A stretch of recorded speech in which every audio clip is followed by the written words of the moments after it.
Our 3 contestants today are luckier than I am, considering that one of them will be married to my 13-year-old cousin Virginia by the end of the show.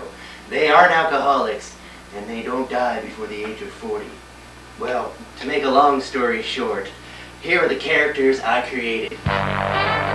So this handsome fellow was my creation in the fall of the House of Usher.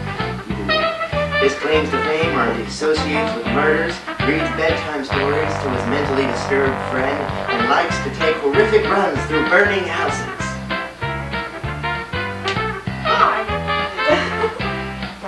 And this young chap is none other than the narrator from The Gold Mine, one of my less popular stories. His hobbies include hunting for gold, mentally ill professors, and gold beetles, following slaves, and treasure hunting. Whatever. And lastly, give a big round of applause for Bachelor number 3. Now this lad has seen it all. He was the narrator and prisoner in the pit and the pendulum. He certainly isn't Catholic, but hey, who is these days? His hobbies include exploring filthy prison cells, training rats, and fixing clocks. Wanna see my rat? No. Well, it looks like we're all here now, so let's bring out the lucky gal. She none other than my tantalizing 13-year-old cousin, Virginia.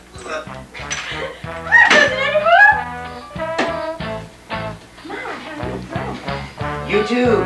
But this show isn't about me. It's about the figments of my imagination that I wrote down on paper. Anywho, let's start the show.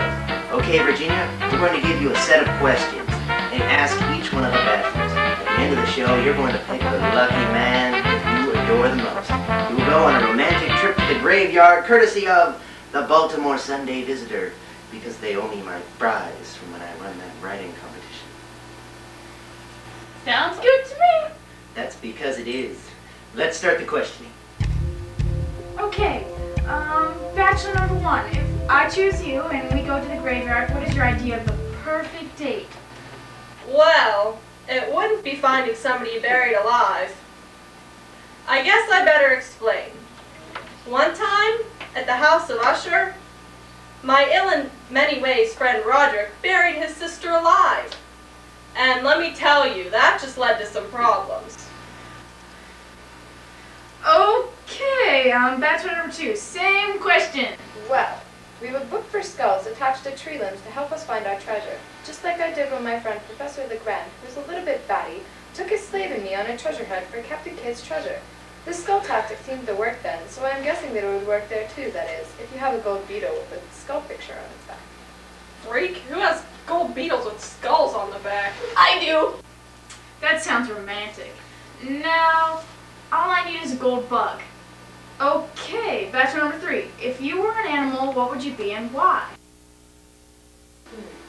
I would be a rat.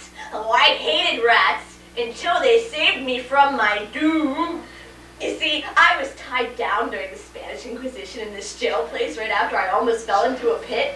Well, I woke up and I was just tied down, and there was this pendulum, and it was swinging down and back and forth and back and forth. Quite hypnotizing, if I do say so myself, in a fun way.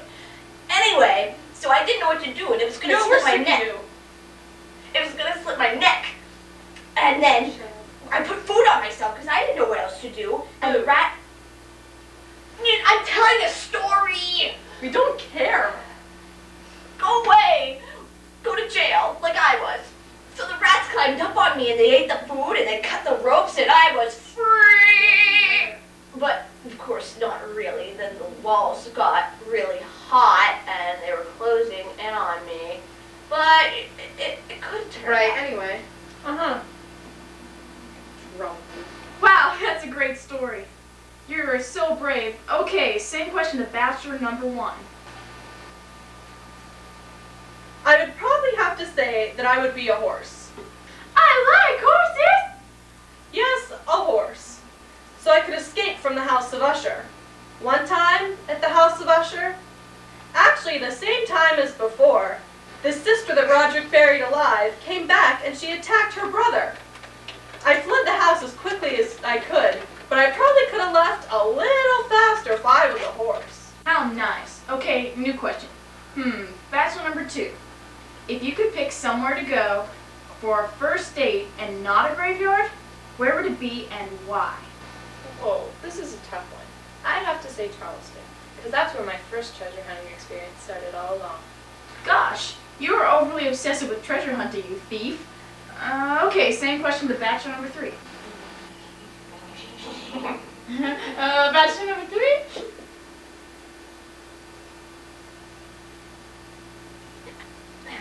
True? What? Oh. Well, I'm a true gentleman, so I would take you to France, you know, that romantic place. But not because it's romantic, because the guy who saved my butt in the prison, that's where he's from. You see, as the walls were getting hotter and hotter and hotter, and they were closing in on me, I had 2 choices. Hit the hot wall or jump in the pit. I didn't know what to do, so eventually I just said, I'm jumping in the pit, you know, cannonball, bottoms up, whatever. But as a split second I was going to jump in there, the guy reached down and he grabbed my hand and pulled me to safety. Never did catch his name, but if he's watching... Great, okay. For now, our last question, which is for all the bachelors. What do your friends say about your characteristics? We'll go 1, 2, and then 3. Well, my good friend James Russell Lowell said in 1845 that I have a strong, serene, and somber beauty, which I undoubtedly do. My friend Robert Louis Stevenson said this about my life. Anyone who wishes to be excited, let him read, under favorable circumstances, The Gold Bug. Well, unlike the first 2, I don't have anything really nice to say about myself from my other friends. Well, my former friend, William Butler Yeats, once said that I do not seem to have any literary value that's permanent of any kind. I hated him. He was pimply. Well, Virginia, it's time for you to pick your date. So who will it be? Bachelor number 1? Bachelor number 2? Or bachelor number 3?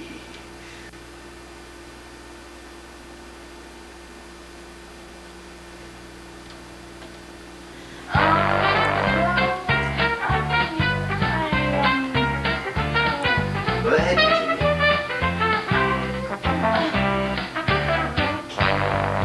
Well, I mean, they're all so interesting, it's just so hard to pick. But I think if I had to choose anyone in this room, it would be you, Cousin Eddie.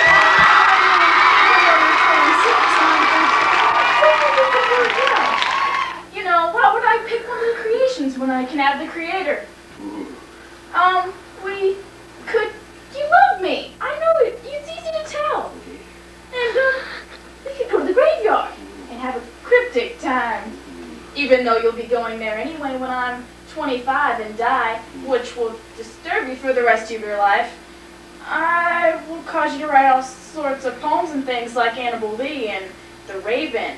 So we better get moving before I die. Isn't this an interesting twist? Well, I guess I better marry my cousin soon. So tune in next week, same time, same place for the dating game.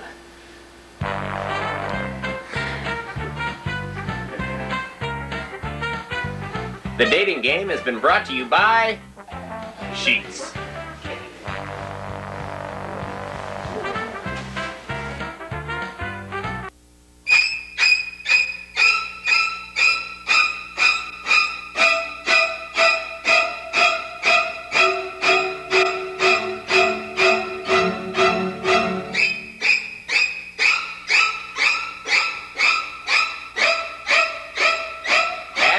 The Grasshawk.